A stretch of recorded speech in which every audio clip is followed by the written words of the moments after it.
Hello and welcome back students. This is a video lecture on the course syllabus of Gondwana University Bachelor's in Computer Science second year semester for data structures.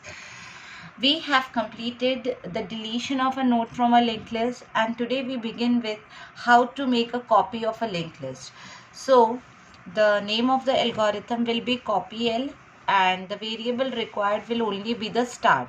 So start will indicate the address of the first node and it contains two parts. That is, every node contains two parts. So the first part is the link part and the other one is the info part, which is also called as address of next node. जो info part होता है उसमें data होता है और link में अगले node का address होता है.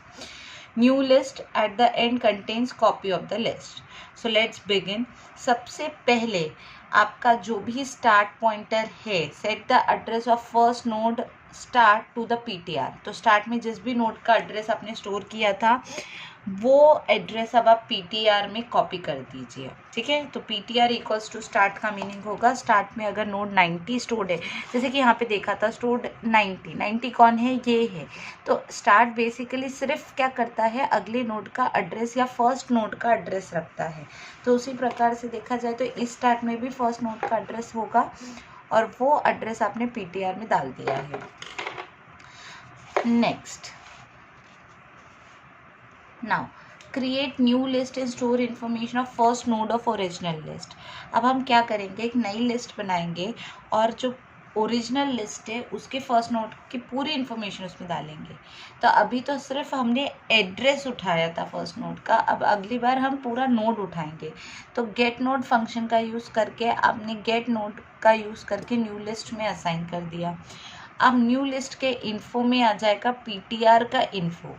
PTR में जो भी एड्रेस है उस एड्रेस के इन्फो पार्ट में जो कुछ भी रखा है वो न्यू लिस्ट के इन्फो पार्ट में आ जाना चाहिए. ठीक है, now save the address of first node of new list. अब इस न्यू लिस्ट का जो पहला नोड है जो आपने गेट नोड से लिया है उसका एड्रेस आप सेव कैसे करेंगे. आप new list equals to start N and N PTR. N only indicates new. ठीक है, और start of N will be N PTR. ठीक है, तो PTR is equals to PTR का ही लिंक. अब PTR में क्या आ जाएगा, PTR में आ जाएगा PTR का link update pointer to next node. Access every node till end of the list. अब हमको पूरी की पूरी एक नोड तो कॉपी नहीं करना था, हमें तो पूरी की पूरी लिस्ट कॉपी करनी है. तो अभी तो आपने सिर्फ फर्स्ट नोड का कॉपी किया है. So for the complete list you have to repeat while, कब तक, जब तक आपका PTR नल नहीं हो जाता. तो हर बार आप क्या करोगे, गेट नोड से एक नया नोड बनाओगे. हाँ, अगर आपका नया नोड नल है दैट मीन्स मेमोरी अवेलेबल नहीं है, आपके पास फ्री मेमोरी अवेलेबल नहीं है, तो आप ओवरफ्लो लिख दोगे.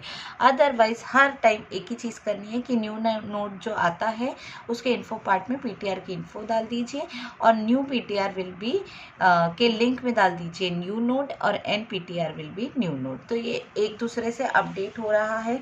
इसका कोई डायग्रामेटिक रिप्रेजेंटेशन दिया नहीं है but it is very simple. And always your PTR will B link of PTR, क्योंकि अगले नोड पे जाना ज़रूरी है और NPTR का लिंक हो जाता है link null. Why I am saying NPTR is null, ये वाइल लूप कंप्लीट होने के बाद it indicates that this is the last node and when it is the last node then your NPTR will be null. वो कहीं और point नहीं करेगा. ठीक है, so this is a algorithm to make a copy of a linked list only for the understanding purpose. It is not asked in examination but for understanding purposes it is important. ठीक है, now next algorithm is how to erase the entire linked list. If you have any doubt in this algorithm you can always ask me in your WhatsApp group or comments. Please do ask me. Okay, so next algorithm is to erase the entire linked list. Okay, start indicates the address of the first node and contains two parts. PTR local pointer variable है जो current node का tracking करेगा. अब this algorithm is useful to delete all the nodes before terminating the program so that memory blocked by the nodes can be freed and reused for other program. तो ये जो algorithm है ये क्या काम आता है, सारे नोड्स को डिलीट करने के लिए एंड तब जाके आप प्रोग्राम को टर्मिनेट करो सो दैट जो मेमोरी आपके लिंक लिस्ट में या प्रोग्राम में थी वो फ्री हो जाए और दूसरे प्रोग्राम्स उसे रीयूज कर सके. सबसे पहला काम start equal PTR equals to start, जो पिछला पॉइंट था कि आपका स्टार्ट एड्रेस आप PTR में you will copy. Okay, now this algorithm is PTR equals to start access every node till the end of the list.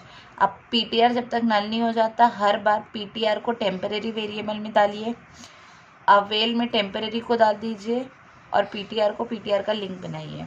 कैसा होगा? See, I have tried to make it diagrammatically. पहला point आपने लिखा PTR equals to start, तो क्या होगा, जो ये स्टार्ट है ये इसको पॉइंट कर रहा है. अब PTR में भी इस वाले का एड्रेस है, सपोज इसका एड्रेस 90 होगा तो PTR की वैल्यू अब 90 हो गई. ठीक है, ये फर्स्ट स्टेप था. अब आपको क्या करना है, ये क्योंकि लूप चलाने के लिए कुछ ना कुछ लगता है ना, तो इसलिए इसको PTR में डाला गया है. अब जब हर बार PTR को ही अपडेट करेंगे और PTR से ही हम कंडीशन चेक करेंगे, तो जब तक PTR नल नहीं हो जाता. ठीक है, ये PTR कब नल होगा, इस नोड के पास आके ये नल हो जाएगा. ठीक है ना, बिकॉज ये किसी और को पॉइंट नहीं कर रहा. तो जब तक PTR नल नहीं होता है what you have to do, see simple है. फर्स्ट स्टेप उन्होंने बोला टेम्प इक्वल्स टू PTR, यानी जो PTR में है 90 है ना, उसको टेम्प में डाल दो. अब PTR में जो है उसको टेम्प में डाल दिया. अब अवेल एक चीज़ होती है, स्टार्टिंग में ही बताया था, अवेल में ना सारे फ्री नोड्स ऑलरेडी रखे हुए होते हैं, तो टेम्प को उठा के अब अवेल में डाल दो. ठीक है, नेक्स्ट स्टेप था कि टेम्प का अवेल में डाल दो, यानी ये सारे नोड्स अवेल में जाते जा रहे हैं. और लास्ट में बोलो अब ये नोड का हो गया ना, अब इस नोड पे शिफ्ट होने के लिए क्या करना पड़ेगा, PTR इक्वल्स टू PTR का लिंक, यानी अभी PTR 90 था, अब नया PTR रहेगा इस PTR का लिंक. इस लिंक में होता है इसका एड्रेस, सपोज इसका एड्रेस है 100, तो अब नया PTR हो गया PTR का link that is 100. I hope it is clear. So this is return. Same with this algorithm also what you are doing, यहाँ पे भी आपने स्टार्ट को PTR में क्यों डाला हुआ है, टू ये सो दैट आप ये कंप्यूटेशंस कर सके. आपने एक नया वेरिएबल लिया स्टार्ट एन. स्टार्ट जो है वो आपकी ओरिजिनल लिस्ट के स्टार्ट एड्रेस को दिखा रहा है, बट स्टार्ट एन आपके न्यू लिस्ट के स्टार्ट एड्रेस को दिखाएगा. वैसे ही PTR इक्वल्स टू स्टार्ट लिखा था ना आपने यहाँ पे, सी, तो यहाँ पे PTR फिर से नहीं ले सकते, इसलिए उन्होंने NPTR equals to start N लिया, यानी कॉपी किया अपने स्टार्ट के जो स्टार्ट पॉइंटर था NPTR में. हर बार PTR का लिंक बनता ही चला जाएगा. ये तो बहुत ही कॉमन चीज़ है, क्योंकि आपको अगर आगे बढ़ना है तो नया PTR रहता है अगले इस PTR का लिंक, यानी अगला नोड, फिर PTR हो जाएगा इसका लिंक, फिर PTR हो जाएगा इसका लिंक, और कब तक, जब तक PTR नल नहीं हो जाता. तो आई डोंट थिंक कि ये दोनों में कुछ भी इश्यूज़ होने चाहिए, but if you have you can always ask me. Okay.